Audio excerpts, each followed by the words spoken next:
C'est un vrai plaisir pour moi de parler de l'ouvrage de Madame Niloufer Guelleh, Musulmans au quotidien. Je vais d'abord vous présenter. Vous êtes sociologue, directrice de recherche et d'études à l'EHESS. Vous êtes notamment l'auteur d'un ouvrage qui a fait référence il y a plus de 10 ans, Musulmanes et modernes, voile et civilisation en Turquie, qui a donné un grand regard nouveau, neuf, de sociologue sur la problématique des femmes musulmanes. Et vous avez aussi rédigé plus récemment l'ouvrage Interpénétration, l'islam en Europe et l'Europe aux éditions Galade en 2005. Vous êtes aussi membre du conseil scientifique de l'Institut des cultures d'islam, je le signale parce que c'était aussi un lieu, donc un institut culturel de la ville de Paris où il se passe aussi beaucoup de choses et beaucoup de débats sur la problématique de l'islam en France et partout ailleurs. Alors, pour une première question, je ne vais pas rentrer tout de suite dans les questions de fond, parce que c'est un ouvrage très très riche où on aborde des thèmes qui traversent la société française, mais aussi les sociétés européennes, des points clés autour du voile, des minarets, des mosquées, du halal, enfin, des choses qui a priori peuvent faire peur, en tout cas font peur beaucoup dans les médias et on va dire dans l'opinion publique. Mais tout d'abord, ma première question, ce serait une présentation de votre recherche, tout simplement. Vous êtes directrice de recherche, vous avez mis en place des équipes de jeunes chercheurs dans plusieurs pays d'Europe. Donc, quelle a été votre méthodologie de recherche? Et dans ce que j'ai lu, moi j'ai eu l'impression que c'était de la recherche-action. Est-ce que je me trompe? Est-ce que ce terme est exact? Première question. Et deuxième question, avant d'entrer dans le vif du sujet, quelle a été votre note d'intention, comme des cinéastes qui présentent des synopsis pour chercher des fonds auprès de producteurs? Quelle est la note d'intention? Et finalement, à l'issue de la recherche, quelle est votre note d'étonnement? Merci pour toutes ces questions, parce que cela m'aide à entrer dans la présentation du livre. Tout d'abord, peut-être ça a été référé à l'actualité, avec la controverse sur les jupes. Justement, il y avait une série de controverses depuis 20 ans, 30 ans, dans tous les pays d'Europe, mais en commençant avec la France, autour du voile. Et on débattait cette question en disant, mais quand même, on ne va pas réduire le principe de la laïcité à un bout de tissu. Eh bien, maintenant, c'est aussi un bout de jupe, peut-être, mais on voit comment la question de la laïcité et l'islam commençaient à être pensés ensemble. Je vous dis ça parce que ce n'était pas du tout une évidence, ça n'allait pas du tout de soi. Il y a 30 ans, quand j'ai écrit mon livre sur le voile, on m'avait dit de laisser tomber toute la partie sur la laïcité parce que ça n'avait rien à voir avec l'islam. Donc, comment ces deux entités qui ne se parlaient pas, on pensait, en France, commencent aujourd'hui à être ensemble et plutôt à s'opposer. Donc je me suis dit, donc j'ai vu toutes ces controverses, les débats publics, surtout dans les médias, et on voyait peu de musulmans quand même qui prenaient la parole. Donc je voulais aller auprès des gens, des musulmans ordinaires, mais qui n'ont rien d'ordinaire parce qu'ils tiennent à leur foi, mais leur foi dans la vie publique aussi n'est pas la même signification qu'ils donnent à leur foi et la perception publique. Il y a un décalage entre la subjectivité des musulmans, leur manière de donner sens à leur foi, et la perception publique, la manière dont on débat cette manifestation de foi, cette visibilité, comme on dit, les signes de religieux, aujourd'hui dans les pays européens. Donc d'abord, je suis partie de ce décalage et j'ai essayé de comprendre comment les musulmans eux-mêmes vivent ce décalage entre le sens qu'ils donnent à leur foi et leur vécu en Europe. C'est dans ce sens-là que j'ai développé un peu la notion des musulmans ordinaires. Ordinaires au sens, ce n'est pas eux qui sont ordinaires, mais ils sont dans la vie ordinaire de tous les jours. Ceux qui ne sont pas dans les médias, mais ils vivent dans la vie ordinaire leur foi, c'est-à-dire ceux qui veulent avoir leur prière, la possibilité de faire leur prière, avoir la construction d'une mosquée, suivre la règle de halal, alimentation halal, mais aussi une manière de vivre, porter le voile ou pas. Donc il y a une manière d'être musulman très différente. Mais surtout, ces prescriptions islamiques prennent aujourd'hui un sens à la fois subjectif et public différent en Europe. Je suis partie de cette hypothèse. Il y a quelque chose de spécifique à l'Europe, parce que déjà, les musulmans eux-mêmes vivent leur foi différemment, parce qu'ils sont beaucoup plus conscients de cette foi que quand ils sont dans des pays majoritairement musulmans, parce qu'ils sont dans un environnement séculier, et il n'y a pas un État islamique où ils peuvent réclamer de la charia. On va revenir justement à la question d'une norme religieuse, disons, liée à l'État, plus dure. Mais ils sont en train de réinterpréter, refaçonner leur foi dans leur vie de tous les jours, au quotidien, dans les pays européens. Donc il y a déjà un accommodement, une réflexivité, un travail sur leur propre, je n'emploie pas le mot identité comme vous voyez, mais déjà leur vie en Europe. Donc c'est ceux-là, les musulmans ordinaires, qui ont déclenché d'ailleurs toutes ces controverses autour du voile, autour du halal, autour des minarets, comme ça a été le cas en Suisse, mais autour de la construction des mosquées, autour du sacré et du blasphème. On voit déjà qu'il y a quelque chose qui traverse tous les pays européens. Donc j'ai voulu aussi donner la parole aux musulmans ordinaires en faisant une recherche, mais aussi européaniser mon regard, ce qui n'était pas évident. Donc quand on parle de l'Europe, qu'est-ce qu'on dit? C'est quoi l'Europe? Quand j'ai dit je voulais européaniser mon regard, j'ai suivi le fil conducteur des controverses, parce que j'ai vu que ces controverses naissaient et circulaient d'un pays à l'autre. Donc il fallait sortir de l'exceptionnalisme national. On entend beaucoup cet exceptionnalisme français qui sont très attachés à la laïcité ou l'exceptionnalisme des pays multiculturels comme le Pays-Bas ou l'Angleterre. Et donc j'ai voulu aussi changer le regard national, ce qui n'est pas évident. Il fallait inventer une recherche qui soit transversale, qui ne soit pas dans le contexte de l'immigration de chaque pays ou de la spécificité nationale. Parce que je voyais quelque chose qui convergeait, qui se répétait, qui circulait d'un public à l'autre.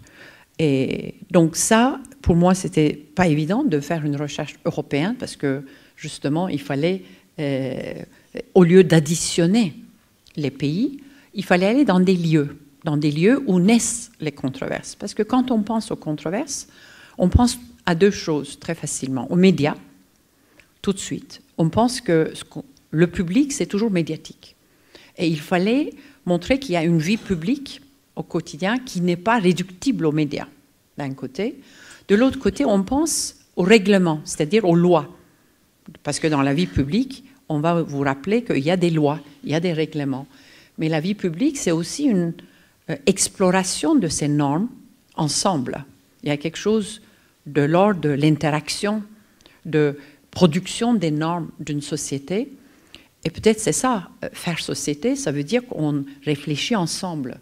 Donc je voulais un peu déréguler, si vous voulez, l'espace public, l'autonomiser par rapport aux médias, ne pas réduire la vie publique aux médias et ne pas prendre au sens seulement de la loi, mais au sens des conflits autour duquel on débat les normes d'une société. Donc ça a l'air, je veux dire, aller au cœur de la société et les citoyens. Là, l'étonnement, c'est que, justement, quand j'ai formé des groupes que j'ai développé une nouvelle méthodologie que j'appelle espace public expérimental. Un espace public qui pouvait prendre du recul, de la distance vis-à-vis des médias. D'abord, j'ai vu que c'était beaucoup plus facile à faire venir des musulmans ordinaires que des citoyens, disons, de souche, entre guillemets, non musulmans. Or, on les voyait plus sur la télévision, sur les médias. Ceux qui prennent la parole beaucoup plus dans les médias ne venaient pas dans les groupes que je constituais. Par contre, il y avait une demande de parole de la part des musulmans. Ils voulaient venir discuter, aller vers l'autre, parce que ce n'était pas que des groupes musulmans, c'était des citoyens qui étaient concernés ou impliqués autour d'une controverse. Je m'explique. Vous voulez construire une mosquée, il y a déjà donc une controverse qui naît. Avant d'être médiatisée, c'est dans un lieu, parce qu'une mosquée se construit dans un lieu, dans une ville, dans un quartier. Donc il y a une controverse et qui va au-delà de la communauté musulmane. Ça qui est important aujourd'hui. La question de l'islam devient une affaire publique. Ça veut dire quoi? Une affaire qui n'est pas juste une affaire des musulmans, mais une affaire de toute la société, l'ensemble de la société. Construction d'un lieu de prière dans un foyer de travailleurs, ça peut concerner que les musulmans qui travaillent dans une usine. Mais construction d'une mosquée au centre d'une ville, comme à Cologne, là, il y a une cathédrale comme une marque très forte de la chrétienté de cette ville. Si vous voulez construire une mosquée à côté d'une cathédrale, ça concerne tous les habitants. Ça devient une affaire publique. Ça veut dire tous les habitants, tous les citoyens sont ou bien ils sont impliqués ou bien concernés. Ils ont quelque chose à dire. Voilà. Donc, c'était déjà ma position, c'est de dire qu'il faut comprendre la question de l'islam aujourd'hui dans la vie publique, dans l'interaction avec l'autrui, et réfléchir si on pouvait créer des liens et aller au-delà de l'antagonisme qui est plutôt donné en termes binaires, en termes de civilisations qui sont incompatibles dans les médias. Donc ça, c'était mon intention. Mon premier étonnement, les musulmans étaient désireux de parler, de discuter. Je m'attendais à une colère. Je les ai trouvés très patientes. Le mot patient, comme une vertu musulmane, revenait dans les débats. La colère par rapport aux médias, j'ai observé un peu partout, parce qu'il y avait une telle manière de prendre le débat et le réduire toujours par les sensations, par les polémiques, par les caricaturisations de l'autrui. J'ai senti un sentiment de, pas simplement d'humiliation, mais de ras-le-bol, excusez-moi pour le mot, donc vis-à-vis des médias. Mais cela dit, je dirais ça aussi pour tous les mouvements de protestation aujourd'hui dans le monde. Il n'y a pas que les musulmans qui critiquent les médias. On a vu avec les mouvements de la place publique Maïdan, de Ukraine à New York, à Istanbul, partout. Aujourd'hui, ceux qui protestent des formes de gouvernement sont aussi très critiques vis-à-vis d'un certain type de médias. Donc ça devient aussi une partie de nos problèmes sociétals. Mais surtout pour les débats autour de la question de l'islam, justement, cette réduction de la vie publique aux médias, ça crée un problème. Donc mon but, c'était de créer ce lieu expérimental et chercher s'il y avait un lien possible d'aller au-delà des antagonismes. Donc, au lieu d'éviter les questions qui fâchent, au contraire, j'ai choisi les questions qui créent le problème, qui créent le mésentente, qui demandent une traduction aussi parfois entre cultures. Je donne des exemples parce que mon livre est beaucoup plus donné, il y a beaucoup d'exemples de vie, j'ai voulu donner des visages et de la voix à ceux qui parlent, musulmans ou non musulmans, et éviter à la limite les catégories même sociologiques qui généralisent, qui catégorisent, etc. Et parmi les exemples de traduction, problème de traduction, je donne l'exemple du cochon. Je m'excuse parce que vous allez voir, ceux qui vont lire le livre, le cochon devient un personnage public aussi, parce que c'est une manière justement dont les musulmans aussi cherchent à se définir dans un environnement séculier avec des normes ou des habitudes alimentaires européennes. C'est un trait très européen. Je veux dire, le cochon ne sera pas un personnage public au Maroc ou en Tunisie ou en Turquie. C'est justement, mais c'est quand même un personnage qui hante les musulmans ici. D'abord des convertis qui cherchent d'abord à ne pas manger le jambon. Et ensuite, quand il s'agit de construire des mosquées, on a vu en Italie des parades du cochon afin de profaner les lieux de la construction des mosquées. C'est-à-dire que les partis d'extrême droite populistes, ils ont ramené des cochons sur le terrain de construction des mosquées en pensant qu'ils allaient intimider les musulmans parce que c'était justement, ils allaient désacraliser le terrain. Eh bien, les musulmans me disaient pendant cette recherche, mais c'est incroyable parce que ce n'est pas le cochon qui pose problème aux musulmans, c'est un être vivant, c'est un animal, et donc ce n'est pas interdit, ce n'est pas le cochon qui est interdit. Ce qui est interdit, c'est manger la viande du cochon, c'est ça qui n'est pas halal. Donc, voilà un problème de traduction. C'est-à-dire que ceux qui sont dans cet acte pensent que dans l'islam, il y a l'interdit du cochon, et ce n'est pas la même chose. Donc, il y a ce genre de... quand je dis besoin de traduction, bien sûr, il y a d'autres exemples par rapport aux images. Est-ce que l'image est interdite dans l'islam? Donc, on réduit tous ces débats, je me suis rendu compte, à des représentations très binaires et très sommaires, parce que quand on dit « est-ce que vous êtes pour la liberté d'expression ou vous ne l'êtes pas ?» Mais qu'est-ce que vous ressentez devant une telle image? On ne pose pas la question aux musulmans. Le vrai débat commence quand chacun de nous commence à interpréter une image ou un livre ou une forme esthétique de la mosquée. Qu'est-ce que ça vous dit? Donc, tandis qu'on est aujourd'hui réduit le débat en disant, est-ce que vous êtes pour le voile ou pour la laïcité? Est-ce que vous êtes pour la liberté d'expression ou vous êtes contre la dépiction du prophète Mohammed ou de la représentation de l'islam d'une manière picturale? Or, le vrai débat, le débat dans l'espace public, demande une pluralité des points de vue.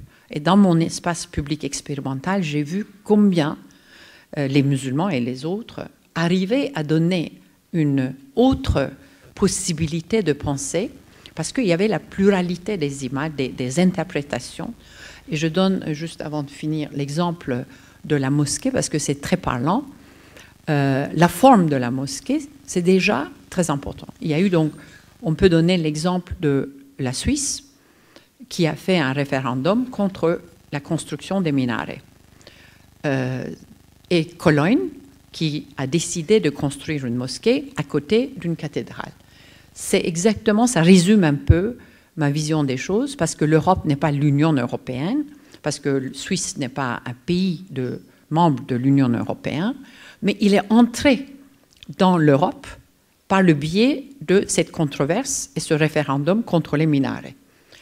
Qu'est-ce qui montre? L'islam devient un facteur, je dirais, actif dans la construction de l'Europe. Il y a une autre cartographie aujourd'hui dessinée par l'islam. Pareil pour le Danemark. Danemark, qui est un pays nordique un peu en marge, est entré au cœur de l'espace public européen, au cœur des débats publics, avec malheureusement les débats autour des caricatures du prophète Mohammed. Donc on voit comment la configuration de l'Europe change. On ne reste pas dans les frontières comme on imaginait. Et donc quand le Suisse a décidé de faire le référendum, ça veut dire quoi? La mosquée, vous ne créez plus le minaret. Ça veut dire que le processus d'interaction, processus d'élaboration autour d'une mosquée s'arrête. Il n'y a plus rien à dire, parce que c'est interdit. Ce que je voulais dire au début, quand l'espace public est régulé par une loi. En Allemagne, au contraire, construction d'une mosquée signifie d'abord une énorme mobilisation de la part des habitants musulmans. D'abord, collecte de l'argent. Ensuite, aller avoir une possibilité de la permis de construction, ça demande de connaissances juridiques qui montrent qu'on est déjà dans une génération post-immigration, parce qu'ils connaissent déjà les lois de ces pays, les élus locaux. Il fallait négocier avec beaucoup d'acteurs et ensuite réfléchir sur l'esthétique. L'esthétique de la mosquée, l'architecture de la mosquée en soi fait émerger beaucoup de problèmes propres ou beaucoup de traits propres à l'islam européen. D'abord, on dit, mais on ne va pas quand même créer une mosquée exactement comme à Istanbul. Je donne Istanbul comme exemple parce qu'à Cologne, les musulmans sont majoritairement de Turquie. Alors, est-ce qu'on va faire une mosquée, comme on appelle, mosquée nostalgie, une mosquée complètement imitée, une mauvaise imitation des mosquées d'Istanbul? Est-ce qu'une mosquée doit avoir toujours un dôme et un minaret? Et en plus, les mosquées du Maroc ou de l'Asie ne sont pas du tout pareilles que les mosquées d'Istanbul. Les minarets sont longilignes, ne sont pas du tout pareils qu'en Asie. Donc, quelle forme donner à une mosquée? Quelle va être la langue du sermon? Parce que ça, c'est aussi important. On est dans en Europe multiethnique. Est-ce que les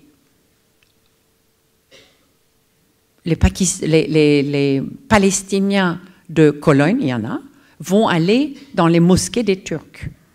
Est-ce que les Marocains vont aller dans les mosquées des Pakistanais en Angleterre? Donc, comment faire une communauté de croyants si on n'utilise pas la même langue? Est-ce que ça va être la langue arabe ou ça va être la langue des pays d'accueil, le pays? Donc, toutes ces questions, la place des femmes dans les mosquées. On entend beaucoup du fait que les femmes en Europe ne trouvent pas une place qu'elles mériteraient dans les mosquées. Pour les jeunes, pareil. Toutes ces questions autour de la mosquée, on commence à entrer dans des sujets sociologiques, dans des sujets sociaux qui sont posés à nous.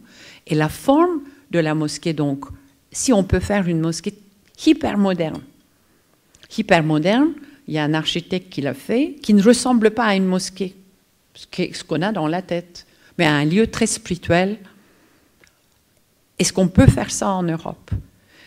C'est difficile, parce que les gens en Europe veulent quelque chose qui leur familiarise quand même.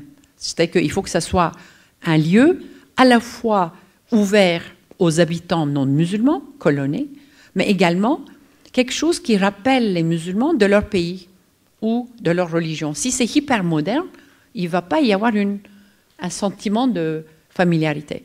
Donc, l'architecte de cette mosquée est un Allemand, M. Böhm.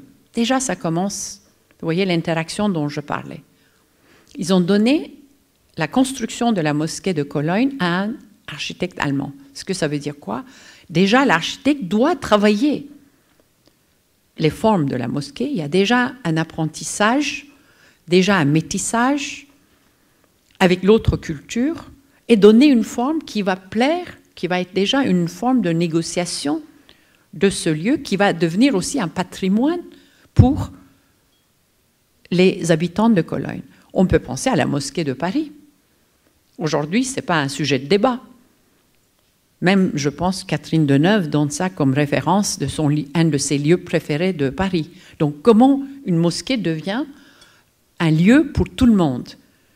C'est ça la définition de faire société. Donc, j'ai fait ma recherche sur les sujets qui fâchaient, qui étaient captés d'une manière antagonistique, parce que quand j'ai dit mosquée de Paris, personne donne une image à la mosquée de Paris comme on donne aujourd'hui souvent les mosquées donc, qui sont construites par l'argent des États ennemis. Et il y a la suspicion de ce qui se passe dans les mosquées, ce n'est pas transparent. Est-ce qu'il y a une radicalisation? Est-ce que les imams sont en train de prêcher le lieu de radicalisation? Donc, tout se présente en termes de l'islam comme problème. Même les mosquées deviennent un lieu de problème de la radicalisation, les prisons, les écoles, les quartiers. Donc, toute la recherche, c'était de sortir de l'islam comme problème, mais comme une possibilité d'une meilleure société ensemble. Merci, c'était long. Merci beaucoup, Madame Gueulet, pour cette première approche pour dresser le paysage. Vous avez déjà abordé quelques thèmes, nous allons les creuser. Et j'aimerais passer la parole à Monsieur Baudouin-Dupré. Vous-même, vous êtes un spécialiste des sociétés musulmanes.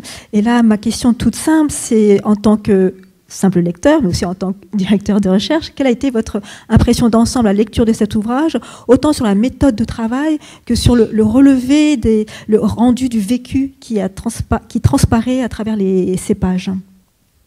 Il s'agit d'un livre remarquable qui porte sur un sujet qui m'intéresse tout particulièrement et qui est rédigé de manière tout à fait passionnante. C'est un livre remarquable, c'est un livre issu aussi d'une enquête au long cours et un chercheur, par définition, se doit de saluer tout ce qui ne s'écrit pas en 3 mois, rapidement, à chaud dans le cadre d'une controverse, mais qui fait l'objet d'une véritable recherche de terrain, enquête sur les lieux, avec les gens, qu'il s'agit d'entendre et de laisser parler. Et on les entend, et on les entend parler. On n'est pas dans l'impression continue d'un chercheur se penchant comme un entomologiste sur une fourmilière et tâchant de décrypter les mœurs des fourmis. On est dans une approche où ce sont non pas des fourmis, mais des êtres humains qui nous parlent, et qui nous parlent de manière très forte, très directe, des questions, des controverses dans lesquelles ils sont impliqués au quotidien.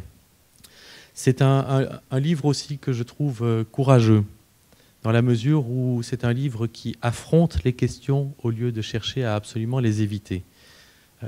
Il ne cherche pas à faire semblant que tout est tyrannique dès lors qu'il s'agit d'islam. La controverse est une des caractéristiques non pas propres de l'islam, mais propres de l'islam tel qu'il se vit dans l'espace européen. Eh bien, la controverse est au cœur de ce livre. Il n'y a pas de faux fuyant. Elle est saisie pour elle-même, pour ce qu'elle nous apprend sur l'Europe, sur l'espace public européen et bien entendu, évidemment, sur les musulmans dans ce contexte. Je crois aussi que c'est un livre qui est fondé sur une double conviction. Et là, je m'aventure un petit peu parce que je parle à la place de l'auteur, mais en tout cas, c'est comme ça que je l'ai perçu. Une double conviction qui est d'une part que la controverse permet de transcender les oppositions. La controverse n'est pas en soi un mal, ce n'est pas le mal absolu. Dire que l'on n'est pas d'accord sur toute chose n'est pas en soi à éviter par principe. Il faut simplement transformer la controverse en quelque chose de positif, il faut la transcender, et il me semble que c'est clairement dit dans le livre. Et ce qui est aussi clairement dit dans le livre, c'est que s'affirmer, une affirmation, identitaire ou autre, ne veut pas dire nécessairement être en conflit. On peut vouloir affirmer sa présence sans pour autant déclarer la guerre à celui à qui on affirme qu'on est présent. Il n'y a pas donc nécessairement, du fait de la controverse, du fait de l'affirmation, une volonté de s'opposer et de s'en prendre à celui face à qui on affirme quelque chose. Et enfin, dernier point auquel je suis très sensible, avant de revenir sur les quelques intuitions et arguments qui m'ont le plus intéressé dans cet ouvrage, mais c'est l'idée qu'il faut faire société. L'enjeu, c'est bien de faire société. C'est donc une perspective inclusive. On est dans la controverse, on est dans le désaccord éventuellement. Parfois, ces désaccords prennent des formes radicales, excessives sans doute, mais l'objectif, en tout cas, et l'intention de l'auteur est clairement une intention inclusive, une intention de rassemblement dans tout ce qui nous oppose ou tout ce en quoi nous sommes différents. Néanmoins, nous faisons société, nous vivons ensemble et il s'agit de progresser, d'aller au-delà, de franchir des étapes tous ensemble. Alors, les intuitions et les arguments essentiels de mon point de vue. C'est évidemment, et je crois que personne ne contestera cet aspect, c'est évidemment le fait que les médias et le discours médiatique accentuent terriblement les dichotomies qui sont déjà présentes. Personnellement, j'ai décrit ça comme le fait que la connotation l'emporte sur la dénotation, que la description des choses n'intéresse pas tant les médias que tout le halo de signification qui est véhiculé par l'usage de certains mots. Je crois aussi qu'il y a un élément extrêmement important dans le livre qui est ce moment où l'auteur montre très bien que ce que l'Occident, l'Europe, se construit comme valeur a progressivement évolué ces dernières décennies dans un jeu incantatoire en des valeurs qui sont, et c'est relié à ce que je disais à l'instant, qui sont peut-être assez vides de contenu, mais par rapport auxquelles personne n'ose s'opposer, critiquer, se distinguer. Et ces valeurs sont la laïcité, par exemple, ou la démocratie. Alors entendez-moi bien, je ne prétends pas que la laïcité ou la démocratie ne soient pas des valeurs. Ce que je prétends, à la suite de Nilüfer Göle, c'est que tel que c'est construit aujourd'hui, ce ne sont plus des valeurs, sinon de manière incantatoire. On ne discute plus du contenu de ces valeurs, on les affirme comme des choses tenues pour allant de soi, on les pose sur la table, elles ne sont plus l'objet d'un débat, elles sont l'objet d'une exigence de démarcation. Es-tu avec moi ou es-tu contre moi? Adoptes-tu mes valeurs ou t'opposes-tu à mes valeurs? Mais le contenu même de ces valeurs, leur évolution, leur transformation, leur signification est rarement interrogé. Tant et si bien qu'on est un petit peu dans ce que j'appellerais un jeu de solidarité sans consensus. Tout le monde est d'accord pour dire que la démocratie c'est bien, mais qu'est-ce que la démocratie? Et on voit qu'il y a une multitude d'acceptions de ce terme démocratie, et ces multiples acceptions, il n'y a pas d'unanimité à leur sujet. En revanche, tout le monde est d'accord pour dire oui, la démocratie, c'est bien. Autre point que je trouve tout à fait passionnant, c'est cette espèce de contradiction entre le fait que les débats sur l'islam sont assourdissants. On entend parler d'islam qu'autour de controverses et de débats dans notre société occidentale d'aujourd'hui. Et pourtant, dans tout cela, la voix des musulmans, sauf peut-être celle des radicaux, mais sinon la voix des musulmans est inaudible. Où sont-ils? On a l'impression d'un islam sans musulmans, pour paraphraser la phrase d'un réformiste du début du XXe siècle. Donc, un débat assourdissant, des voix inaudibles, et la question fondamentale, mais comment vit-on une islamité ordinaire? On voit bien ce qui fait l'islamité extraordinaire de nos sociétés, les conflits, les quelques poignées de migrants vers la Syrie, les tenants de la formule la plus radicale de l'islam, mais l'islam ordinaire. Où est-il? Que fait-il? Comment s'exprime-t-il? On ne l'entend pas. Il y a évidemment des sujets qui sont particulièrement catalyseurs. Il n'en a pas été question dans la présentation, mais ce sacré terme de fatwa, c'est un sujet extraordinaire. Moi, j'ai un petit peu creusé cette question. Avec mes étudiants, certaines des réponses que j'avais, en tout cas lors de la première séance, avant les avoir un petit peu remis sur le droit chemin, c'était parfois une condamnation à mort. Ce qui est par définition aux antipodes de ce que peut être une fatwa. Ce sont tous les effets, évidemment, de la controverse autour de Salman Rushdie qui ont amené à cette conception tronquée de la fatwa.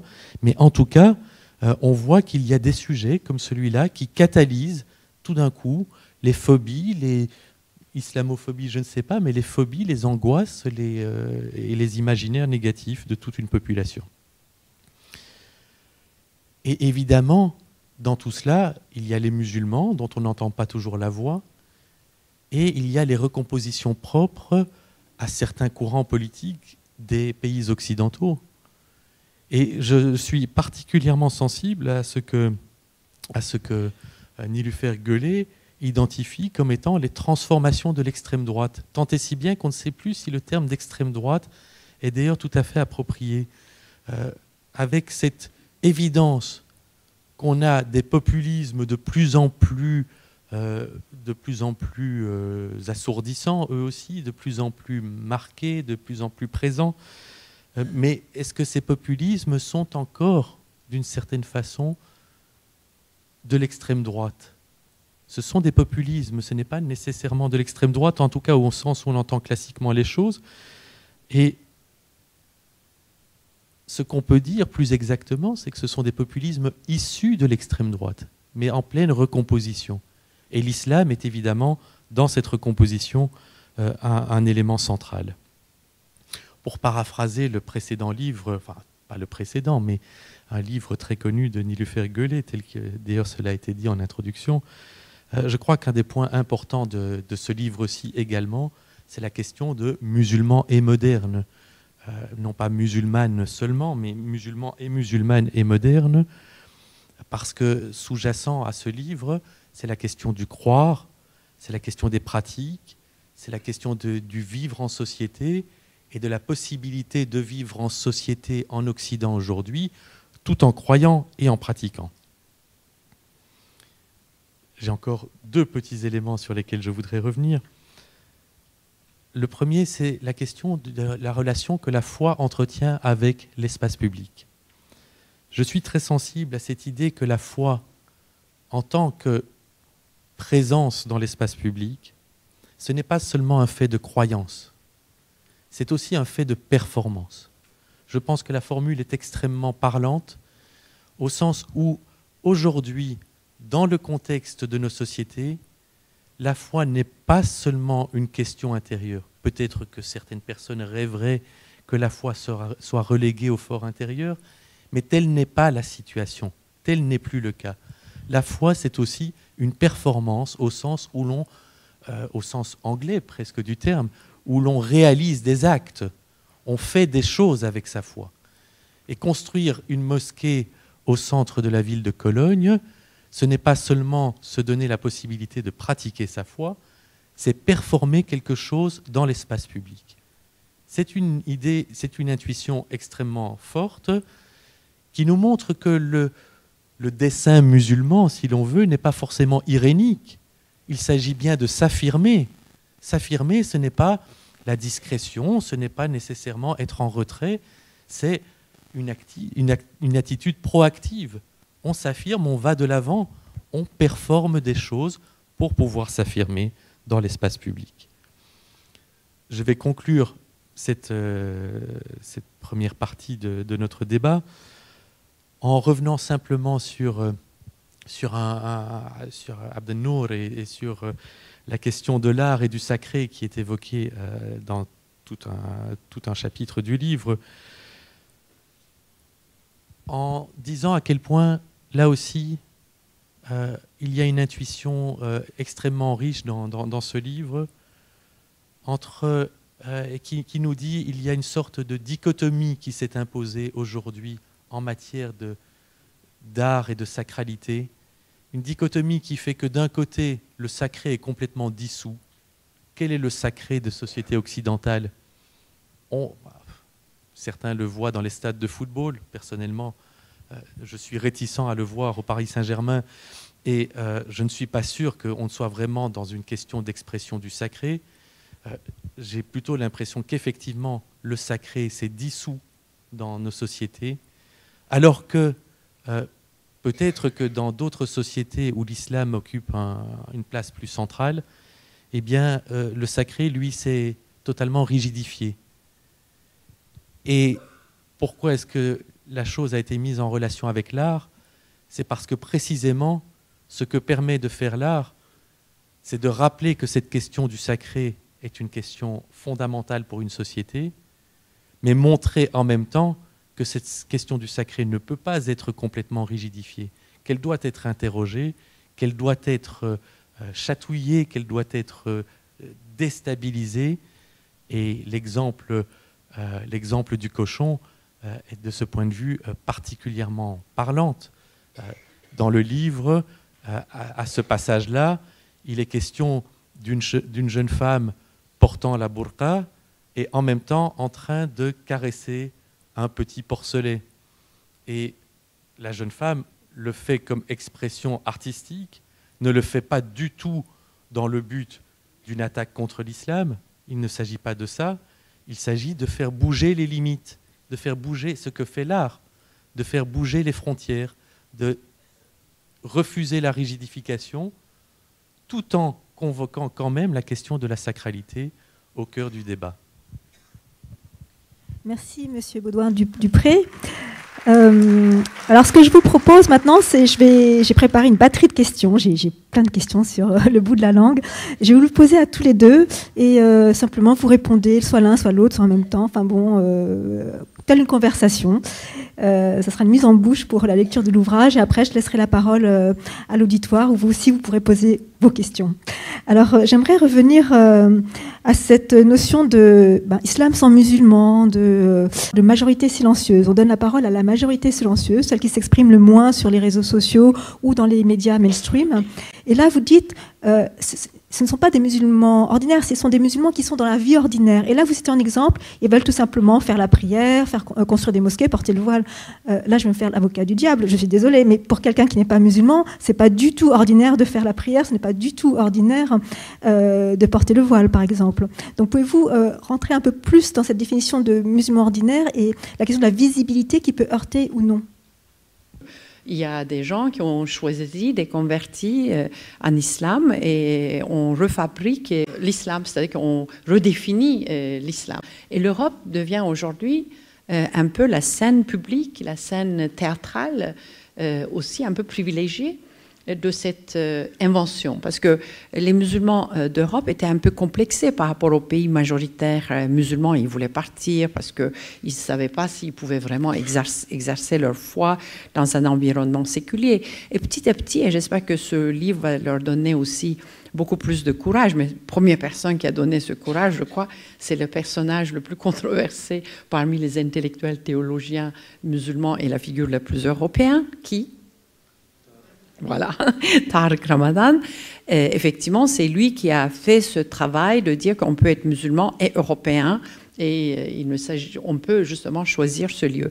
Déjà, mais ça n'a rien d'ordinaire, comme vous dites, si on voit les controverses autour du personnage de Tariq Ramadan, quelque chose qui a l'air d'aller, qui est un souhait si normal d'être musulman en Europe. Au fond, ça a suscité tellement de débats, de crispations autour de lui. Donc, il y a effectivement à la fois les musulmans qui manifestent, comme Baudouin-Dupré disait, cette affirmation. Donc, les musulmans ordinaires, je ne voulais pas parler des musulmans qui sont, justement, majorité silencieuse, ne tient pas compte de ça. Parce qu'il n'y a pas cette affirmation. Les musulmans ordinaires, pour moi, sont des musulmans qui ont des visages très distincts, des trajectoires de vie bien tracées, souvent d'ailleurs réussies, qui sont déjà intégrées dans l'école, qui ne sont pas la première génération, qui sont un peu, qui sont plus discrets pour manifester leur foi parce que justement ils préfèrent prier dans les lieux qui ne ressemblent pas à des mosquées ou à l'intérieur. Ils sont discrets parce qu'ils ne veulent pas être vus comme ça, comme musulmans, tandis que deuxième, troisième génération ne sont pas intimidés. Au contraire, ils veulent affirmer, parce qu'ils appartiennent à cette société, ils veulent affirmer leur petite différence, parce que c'est une petite différence dont il s'agit. Ils sont des Français, à la différence de leur mère ou de leur grand-mère qui ne parlait pas la langue, qui était encore attachée à un autre pays d'origine. Eux, ils n'ont pas ces pays d'origine. Leur pays est la France, l'Allemagne, l'Italie, le Danemark, on voit ça. Donc, le pays d'appartenance ici, c'est pour cela d'ailleurs qu'ils sont très dérangés par le mot « issu d'eux ». Parce que « issu d'eux », ça les renvoie aux origines de leurs parents. Donc, ils sont ici, mais ils ne veulent pas rompre avec la tradition peut-être de leurs parents. Et quand ils manifestent, ils ont cette affirmation. C'est ce courage aussi de manifester leur foi en public. Et ça dérange, parce que c'est jamais ordinaire. Parce que ce qu'on appelle ordinaire, c'est invisible. Vous avez raison. Tandis qu'eux, ils deviennent visibles. Il y a ce paradoxe aujourd'hui pour les musulmans, c'est à la fois une survisibilité et donc ce qui empêche d'être accepté comme un citoyen ordinaire. Mais en même temps, ils cherchent d'être acceptés comme citoyens ordinaires parce qu'ils ont le courage de manifester leur foi, leur différence. Et cette affirmation ne conduit pas au rejet de l'autre, comme vous l'avez si bien dit, Baudouin-Dupré au départ, mais ça, on le sent comme une agressivité. Si une fille porte le foulard, les femmes féministes, par exemple, ou d'autres, pensent que c'est contre eux. À vrai dire, moi-même, quand j'avais fait ma recherche, il y a 30 ans, j'étais un petit peu vexée. Je me disais, mais pourquoi ces jeunes filles ne me prennent pas comme modèle? Qu'est-ce que j'ai de... Mais pourquoi puisqu'elles sont venues à l'université, dans mes cours, on parle du campus universitaire, ça fait rêver. Déjà, elles ont réussi. Ce n'est pas des filles qui n'ont pas réussi leur trajectoire. Mais elles n'ont rien d'ordinaire. Pourquoi elles ne sont pas comme moi? J'étais vexée. Et quand j'ai fait la recherche, je me suis rendu compte qu'elles étaient beaucoup plus proches de moi que de leur mère. Donc, trouver le commun, l'humain, avec l'autre, c'est effectivement l'intention. Je vous remercie infiniment parce que vous avez fait une lecture tellement qui nous fait avancer ensemble. C'est exactement cette intention. La recherche, c'est aussi trouver chez l'autre le commun. Et je pense que le commun, c'est ça. C'est ordinaire, mais dans ce qui est musulman ordinaire, c'est rien d'ordinaire. Et juste, j'aime bien, pour ceux qui aiment la philosophie, Hannah Arendt, la philosophe Hannah Arendt, parle de l'espace public, justement, le lieu un peu des héros ordinaires. Héros ordinaires, ceux qui ont le courage de manifester leurs différences individuellement et personnellement. C'est-à-dire, avant de devenir citoyen, c'est une manière de devenir citoyen quand vous dites, voilà, je suis musulmane et française, je suis musulmane et allemande. Donc, cette double appartenance, comment on peut le rendre partie de notre vie publique? Je ne dis pas que c'est juste une question de reconnaissance. Comment on va les rendre comme citoyens ordinaires? Juste pour finir, par rapport aux caricatures, et ce qui s'est passé après les attentats tragiques et déchirants, parce que de Charlie, je dis Charlie, pas Charlie Hebdo seulement, parce qu'il y a eu aussi les otages qui ont été tués dans le supermarché kosher. Et je cite chaque fois kosher parce que ça aurait pu être halal, parce qu'il y a beaucoup de convergences. Justement, c'était une manière de vivre, pour les citoyens juifs, leurs normes religieuses en étant dans l'alimentation kosher. Et donc, en détruisant, en attaquant cela, les terroristes ont aussi confisqué le droit des musulmans ordinaires de vivre leurs normes religieuses en Europe avec l'alimentation halal, avec le supermarché halal. Et justement, les réactions des musulmans par rapport à ça, depuis une série de ces attaques, étaient très intéressantes. Ils ont créé une chaîne humaine autour d'une synagogue à Oslo et ils ont collecté de l'argent pour rénover une synagogue à Bruxelles, en Belgique. C'est pour montrer que la vie des musulmans ordinaires, c'est aussi la reconnaissance de la co-citoyenneté avec les juifs. Et ça, c'est aussi des actes de performance. Vous voyez, chaque fois que je donne l'exemple, c'est vraiment la croyance comme performance. Et il n'y a pas de discours là. Ils ont fait une chaîne humaine autour de synagogues. C'est quand même c'est une parole très importante. Toujours les musulmans sont sollicités en disant « mais vous dites rien, vous ne vous distinguez pas des terroristes, mais c'est une manière de distinguer encore dans la vie publique ».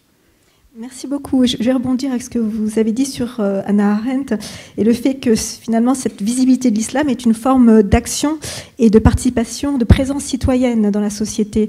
Et je vais rebondir avec ce que vous aviez dit tout à l'heure où vous dites finalement la démocratie, la laïcité sont des valeurs creuses, des valeurs maintenant qui ne sont utilisées qu'à titre incantatoire. Mais il me semble que justement ces musulmans visibles, ordinaires, visibles, brandissent ces valeurs-là pour justement revendiquer leur droit à construire des sociétés, pour condamner effectivement les tueries à la suite de l'apparition des caricatures au nom de la liberté d'expression. Voilà. Donc ces termes de liberté de croyance, liberté d'expression, laïcité, démocratie, ils s'emparent de ces valeurs-là pour revendiquer leurs droits. Que dites-vous à cela ? Je pense que par définition, c'est... dès lors qu'ils sont interrogés ou convoqués sur ces questions, ils sont amenés nécessairement à devoir y apporter des réponses. Mais je pense que... Alors, il y a le côté positif, c'est que, bien entendu, il ne pose aucun problème d'être musulman et démocrate. C'est sans doute la question la plus mal posée sur Terre que celle de savoir si islam et démocratie sont compatibles. C'est en fait une fausse question. Ça ne se pose pas dans ces termes. On peut parfaitement être musulman et démocrate. C'est ce que sont d'ailleurs la grande majorité des musulmans, l'immense majorité des musulmans. Mais ça, c'est le volet positif. Le volet plus négatif, c'est qu'ils sont amenés à se positionner par rapport à une question qui leur est posée, alors qu'il n'y a pas de raison particulière pour qu'ils aient à se positionner par rapport à cette question. Ils sont convoqués, on leur exige une réponse sur leur attitude par rapport à la démocratie. Cette fois-ci, c'est pas moi, je crois. On exige d'eux une réponse par rapport à la démocratie, Mais au nom de quoi sont-ils tenus de répondre à des questions telles que la compatibilité de leur foi et de la démocratie? Et ça, je pense que c'est précisément ce qu'on appellerait non pas la solidarité sans consensus, mais la solidarité négative, c'est-à-dire cet ensemble de thèmes sur lesquels on se trouve amené, forcé à un moment donné à se positionner, alors que, a priori, non, en tant que musulman, je n'ai pas à dire si je suis pour ou contre le terrorisme. Non, en tant que musulman, je ne suis pas amené à dire si je suis pour ou contre la démocratie. Non, en tant que musulman, je ne suis pas amené à dire si je suis pour ou contre les valeurs universelles ou les droits humains. Ce ne sont pas des questions qui ont une pertinence particulière parce que je suis musulman. Ce sont des questions qui ont une pertinence sans doute, encore qu'il faudrait les poser autrement, mais qui ont une pertinence indépendante de l'identité que je porterai avec moi ou non. Ça ne signifie rien dire je suis pour la démocratie. Ça ne signifie rien. On voit bien qu'aujourd'hui, les acceptions du terme démocratie sont innombrables. Et il y a des aspects de la démocratie que j'oserais penser contestables. La démocratie au sens de majorité absolue, 50% plus une voix et je l'emporte sur les autres, c'est très problématique. On voit aussi que la démocratie partisane a trouvé ses limites. En disant je suis pour la démocratie, je dis des choses qui sont assez vides de sens. Je n'ai pas le droit de la nuance. Quelque part, c'est ça la question. Quand je suis convoqué à répondre à ce type de questions, on me retire, on me prive du droit à la nuance. Merci. Je voudrais rebondir. Oui, je voudrais ajouter, compléter par un autre biais. Comment vous l'avez formulé? Quand je suis convoquée à répondre à des questions, d'accord? Je suis donc les musulmans nous disent quand on est toujours sollicité pour prendre position, et un peu c'est une mise à l'épreuve, on fait passer des tests. Je vais raconter une histoire parce que c'est l'histoire de Asma à Copenhague. J'aime beaucoup ces anecdotes parce que justement, c'est des expériences de vie des personnes de troisième génération, une fille de parents palestiniens née à Copenhague. Elle veut avoir une carrière politique, donc se présenter aux élections. On a eu aussi l'exemple de la fille qui portait le voile dans le parti de gauche. Vous vous rappelez, Ilham?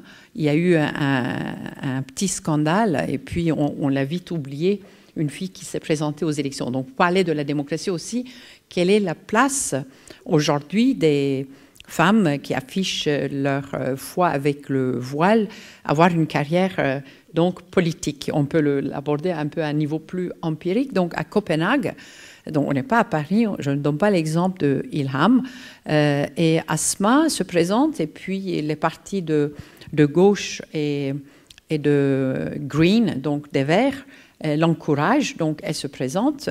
Mais à Copenhague, au Danemark, la question, c'est pas la laïcité, mais comme partout ailleurs d'ailleurs, c'est l'égalité de sexe et surtout la tolérance des minorités sexuelles. Donc voilà comment on est sollicité aujourd'hui. C'est-à-dire qu'on pense qu'on est dans une société complètement neutre par rapport aux normes. Mais aujourd'hui, l'égalité des sexes et le droit, la tolérance des minorités sexuelles sont devenus des valeurs tout à fait importantes, un peu la mesure de la démocratie. C'est Éric Fassin, notre collègue, qui parle de la démocratie sexuée. Ça fait partie donc des normes. Il y a des normes.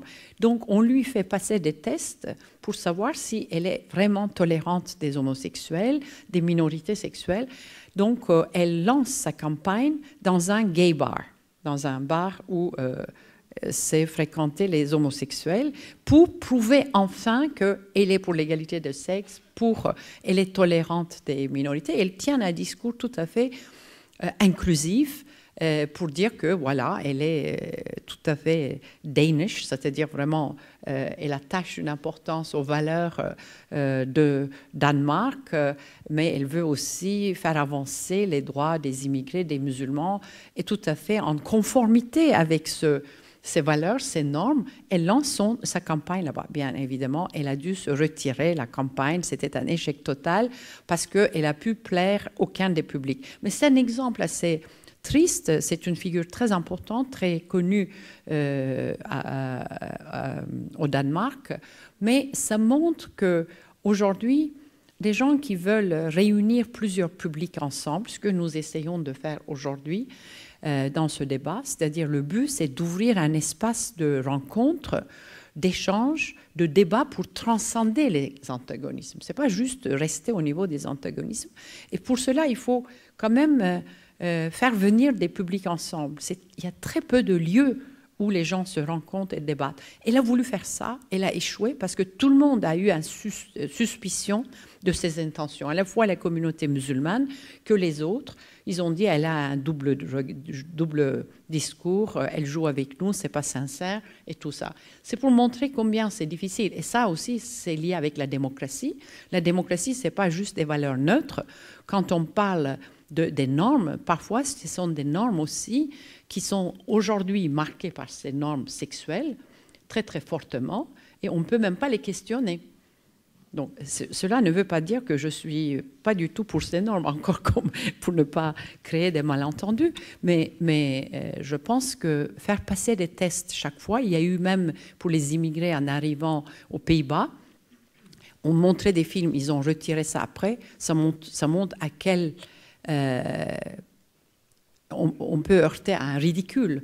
Ils montraient aux immigrés qui voulaient, aux personnes qui étaient candidats pour l'immigration, on montrait des films où il y avait des homosexuels qui s'embrassaient pour mesurer leur niveau de tolérance avant de les accepter.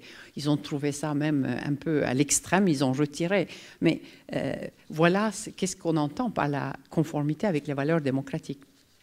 Justement, vous avez donné plusieurs exemples dans les pays, en Suisse, en Allemagne, au Danemark, en Belgique. Est-ce que dans votre étude, vous avez trouvé des points communs qui caractériseraient ces musulmans ordinaires dans toute l'Europe, ou est-ce qu'il y a des lignes de fracture? Est-ce que par exemple la France, il y a une ligne de fracture parce que c'est la laïcité qui est amenée au plus haut point, on dirait même une laïcité de combat, alors que ce ne sont pas les mêmes problématiques peut-être en Allemagne? Est-ce qu'il y a une ligne de fracture entre le nord et le sud, entre l'est et l'ouest? À vrai dire, je vois plutôt une convergence dans la manière d'encadrer la question de l'islam et de créer des citoyens un peu en conformité avec les valeurs majoritaires. Et on voit ces valeurs, comme je viens de dire, d'abord, on voit les normes sexuelles qui deviennent très importantes aujourd'hui en Europe. Pourquoi? Parce qu'on est dans une période post-68, il faut dire, ce qui a signifié une vague de sécularisation qui a touché le domaine de la vie sexuelle et la vie intime, la vie, disons, familiale, depuis le féminisme, etc. Donc ça, c'était une vague de sécularisation qui était très profonde, donc plus culturelle, dans le domaine culturel. Et dans ce sens-là, on voit l'opposition de ces valeurs et ceux qui vraiment ont lutté pour l'émancipation de ces sociétés européennes de l'emprise de l'Église, on peut dire ça. Toute cette génération aujourd'hui sont ceux qui se mobilisent et ils ont peur de l'arrivée de l'islam parce qu'ils ont peur que tous ces acquis vont être perdus avec l'arrivée de l'islam comme un mouvement conservateur. D'accord. Ça, c'est quelque chose qu'on voit à peu près dans tous les pays avec un langage différent. La rhétorique est différente, comme je viens de montrer. Pour le cas de Copenhague, de Danemark, c'est plus une question de la tolérance des minorités sexuelles. Dans le cas de la France, c'est l'égalité de sexe et la laïcité. Ça peut changer, mais dans toutes les sociétés quand même, je pense que ce sont des valeurs qui deviennent très importantes. Et deuxièmement, la convergence, c'est aussi une manière de vouloir développer des techniques de gouvernance pour, je dirais, produire un citoyen idéal. Ce qu'on voit un peu la laïcité didactique en France, ou la commission Stasi qui ont essayé de définir justement les problèmes de la laïcité. On a vu d'une manière similaire en Allemagne, ça s'appelait la première conférence islamique. Encore une fois, comment une intervention de la part de l'État dans l'espace public pour définir les normes d'un musulman en Europe. Et je pense que c'est d'une manière un peu intéressante, on voit que les valeurs séculières, c'est quand même des valeurs séculières qui sont qui convergent, et on essaie dans tous les pays européens de donner un encadrement juridique et normatif des musulmans. Et je pense que ce que nous défendons un peu, c'est de voir aussi d'en bas, c'est-à-dire que ce sont des positions d'en haut, c'est-à-dire comment on peut réguler, comment on peut créer des instances avec qui on peut négocier, comme Conseil français de culte musulman en France, mais dans d'autres lieux aussi, comment on organise, comment on trouve un encadrement légal, cette super juridisation des rapports, tout ça, ça ressemble. Moi, ce que j'essaie de montrer, c'est d'en bas, c'est-à-dire à partir des pratiques des gens au quotidien, comment on peut inventer par je dirais, la culture publique. Comment on peut créer une culture publique et pas juste une régulation imposée d'en haut. Merci beaucoup. J'ai au moins une dizaine de questions à vous poser encore à tous les deux, mais je vois que le temps avance, alors je vais faire violence et je vais vous donner avec grand plaisir la parole à la salle. Si vous avez des questions, nous en prenons 2 ou 3 en même temps et nos intervenants vont répondre. On a parlé du décalage qu'il pouvait y avoir entre, d'un côté, les musulmans vous vous attendez à ce qu'il ait du ressentiment, une colère, etc. Vous avez vu qu'au contraire, c'était pas du tout comme ça. Et de l'autre côté, les médias, qui, eux, au contraire, étaient beaucoup plus dans la polémique, etc. Moi, je voulais en fait vous poser une simple question, c'est quelles sont les causes de cette colère chez les médias? Et aussi un autre élément, c'est pourquoi est-ce que les musulmans et non les autres communautés? Merci beaucoup. On va prendre 2 autres questions, s'il vous plaît. Donc, la dame devant et le monsieur derrière. Oui, merci pour vos interventions et vos réflexions. Moi, j'ai simplement une petite... pas remarque, mais une interrogation par rapport à la majorité silencieuse que constitue la base des musulmans de France, je précise. Entre les musulmans, il y a aussi des échanges, des réflexions, des remises en question. Il y a aussi des actes qui sont posés, qui ne sont pas forcément visibles, qui ne se veulent pas visibles volontairement. Et à ce propos, je me disais que peut-être que ces musulmans pratiquants, non pratiquants, enfin...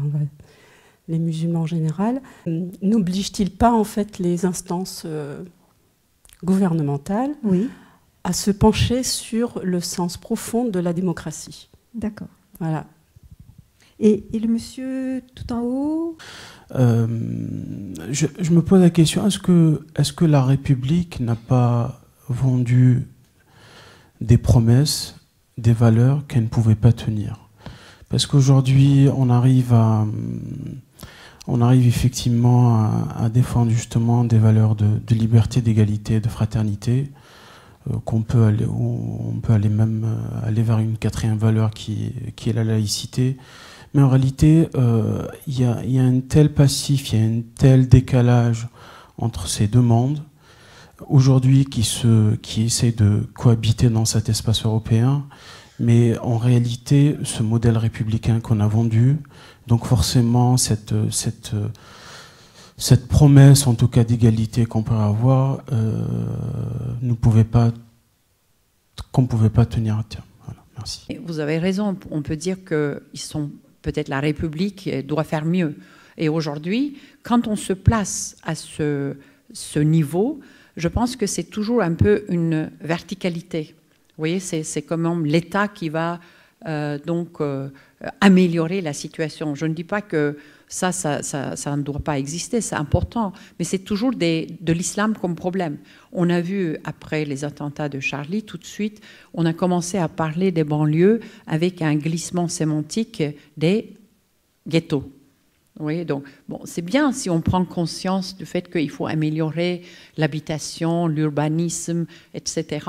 Mais ce que je veux dire, c'est pas simplement vertical, c'est pas le pacte entre l'État et les minorités, mais c'est aussi comment les musulmans avec d'autres citoyens et les citoyens avec les musulmans commencent à interagir. Donc mon regard n'est pas juste vertical, le pacte entre l'État, les politiques d'immigration, l'intégration, l'égalité, mais aussi entre les citoyens. Et je pense que les controverses qu'on a vues depuis 30 ans, c'est des controverses qui ont mis face à face les citoyens aujourd'hui. Ce n'est pas que l'État avec ses minorités. Il y a beaucoup de musulmans aujourd'hui aussi qui ne veulent pas définir leurs droits en termes des droits de minorité. Mais en tout cas, tout à fait, on peut aussi demander qu'on est plutôt égal à la promesse de l'égalité. Même la laïcité, aujourd'hui, on voit, si on suit les travaux de Bobéro, Jean Bobéro, qui est quand même un grand historien de la laïcité en France, il dit que la laïcité ne tient pas ses promesses aujourd'hui, mais au contraire, elle est en train d'être déviée vers une laïcité pas du tout neutre, inclusif et même indifférent, mais une laïcité qui, justement, devient incantatoire, didactique et pas une valeur partagée. Donc, on peut le dire comme ça. Et ça me ramène à la question, justement, des musulmans. Pourquoi la cristallisation des musulmans? Sur les musulmans, oui, il y a un peu les projecteurs aujourd'hui sont sur les musulmans. Mais c'est aussi parce qu'il y a une transformation très importante, historiquement parlant. On ne peut pas échapper à ça. Parce qu'il y a une telle transformation de l'Europe par la présence musulmane que les médias s'y intéressent. C'est le propre des médias aussi à un peu, vous l'avez bien utilisé un mot, Bertrand Baudouin-Dupré, le mot, ils agrandissent. Moi, je dis aussi exacerbe. Donc, les médias cherchent un peu à caricaturiser parce qu'il faut aller vite, etc. Donc, la question, c'est aussi de pouvoir relativiser par rapport aux médias. J'ai vu aussi dans la recherche, je voulais juste ajouter ça, les musulmans étaient tellement focalisés sur leur manière de représentation, ils avaient du mal à se rendre compte parfois de leurs voisins. Par exemple, dans les groupes expérimentaux, il y avait des catholiques de gauche, il y avait des gens qui étaient venus des associations interreligieuses, juifs, chrétiens, musulmans, il y avait des militants altermondialistes, des mouvements de Verts qui étaient sur le terrain avec des musulmans pour améliorer leur situation. Et les musulmans ne les voyaient pas, ne les entendaient pas, parce qu'ils étaient tellement obsédés de l'image qu'ils avaient dans les médias, et ils avaient dans ce sens-là la colère des médias, ils ne reconnaissaient pas le travail des autres. Donc c'est pour cela que je dis il faut aussi prendre du recul par rapport à tout ce qui est de la représentation des médias et avoir des lieux de débat comme aujourd'hui ici. Donc je ne peux pas vous critiquer puisque tous ceux qui sont là aujourd'hui sont ceux qui sont désireux de créer des lieux alternatifs, de penser autrement. Donc c'est dans ce sens-là, je pense que il faut que les musulmans aussi comprennent qu'ils sont sous les projecteurs parce qu'ils sont importants aujourd'hui pour la transformation de ces pays. Et concernant la question du socle démocratique qui serait mis en branle, vous voulez répondre, Monsieur Dupré? Pas vraiment sur cette question-là. J'aurais voulu revenir juste un instant sur la question du pacte républicain ou de ce qui était...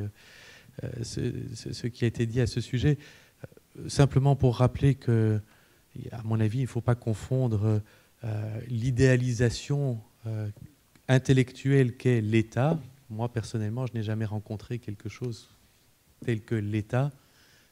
C'est une abstraction qui nous sert à réfléchir, sans doute, mais cette idéalisation de l'État n'est certainement pas, en tout cas, l'expérience historique des institutions et des hommes ayant composé l'État. Alors, si on est dans les idéalisations, on peut faire évidemment référence à la déclaration de 1789 et autres. Mais si on est... mais on peut voir aussi que dans les pratiques, peu de temps après, l'esclavage est rétabli à Haïti. On peut voir que... c'est un régime républicain qui organise la colonisation de l'Algérie. On peut voir que... Enfin, je veux dire, le problème... Cela révèle surtout que le problème n'est pas là. Il n'y a pas eu d'engagement de quelque chose d'abstrait qui serait l'État vis-à-vis d'une population, elle, très concrète, qui serait les musulmans. Il y a des espoirs fondés sans doute par des humains dans... un fonctionnement parfois quand même un peu plus régulier, plus stable dans certaines parties du monde plutôt que dans d'autres. Et ces espoirs sont de temps en temps récompensés et très souvent aussi malmenés. Mais je ne crois pas qu'il y ait jamais eu d'engagement de cette abstraction que serait l'État vis-à-vis de qui que ce soit, parce que cette abstraction n'existe pas si ce n'est dans notre façon de penser, mais il n'y a pas un État qui se serait jamais engagé à assurer la fraternité, l'égalité ou d'autres valeurs démocratiques de ce type-là. Et avez-vous pour l'avenir une vision optimiste ou pessimiste de la présence musulmane en Europe? En clair, va-t-on vers une vision de plus en plus binarisée entre le eux et le nous, avec la montée des populismes, quels qu'ils soient, de droite ou de gauche, comme vous l'avez souligné tout à l'heure? Ou va-t-on vers une vision beaucoup plus de la société beaucoup plus inclusive et qui inclut à la fois les minorités religieuses, minorités ethniques, les minorités sexuelles? Je trouve qu'une des grandes qualités du livre, c'est précisément qu'il ne pose pas cette question en termes de le problème musulman ou le problème de l'islam, mais qu'en fait, il positive complètement la question en ne négligeant pas les conflictualités, en ne négligeant pas les dilemmes, en abordant les questions de front, mais en même temps en les tournant dans un sens positif et en parlant d'une nouvelle étape dans l'intégration, ce qui, de toute évidence, est une vision optimiste et à laquelle j'adhère. Donc ce n'est en aucun sens une critique. C'est aussi clairement l'affirmation qu'on est dans un processus de recomposition politique et que dans un tel processus, il faut nécessairement se situer, qui que ce soit, quelle que soit l'institution, quel que soit le groupe, quelle que soit la communauté, il faut se situer. Se situer, c'est c'est s'affirmer dans l'espace public, c'est affirmer des positions, des valeurs ou des positions par rapport à des valeurs affirmées comme communes. C'est aussi quelque chose de positif. Dans un contexte de transformation des valeurs, où on voit d'une certaine façon que ces valeurs deviennent une lentille révélatrice des véritables enjeux de nos sociétés. Et d'une certaine façon, on peut dissoudre la question de l'islam dans la question de nos sociétés occidentales de manière générale. L'islam n'est finalement qu'une façon de comprendre comment se recomposent ces sociétés. Ce n'est pas le problème de l'islam qui transforme à lui seul nos sociétés. Ce sont nos sociétés qui se transforment, entre autres, sous l'effet d'une présence musulmane. Mais la présence musulmane permet de comprendre, d'une certaine façon, comment ces sociétés se transforment. Il y a un effet disruptif, je reprends un terme de Niloufer Guelleh, un effet disruptif à la présence musulmane. Et cet effet disruptif, cette espèce de poil à gratter, si je peux m'exprimer ainsi, oblige à penser ce qui fait société, ce qui fait consensus. On parle à satiété, ad nauseam, de ce qui nous oppose, mais en même temps, ces questions, qui sont des questions parfois dérangeantes, nous obligent à voir ce qui fait consensus. Et puis, admettre, parce que tel est le lot de nos sociétés modernes, admettre, et c'est amusant, d'ailleurs Niloufer Guelleh importe les termes de Bartine, le célèbre historien linguiste soviétique à l'époque, russe, dirait-on aujourd'hui, de polyphonie et de dialogisme. Je crois que oui, il faut admettre que nos sociétés sont définitivement polyphoniques et dans le dialogisme, d'une certaine façon, mais là c'est un vrai clin d'œil, et il est peut-être grossier, je dirais, il faut apprendre à vivre comme en copain comme cochon. C'est une référence à l'audace artistique dont il était question. Merci beaucoup.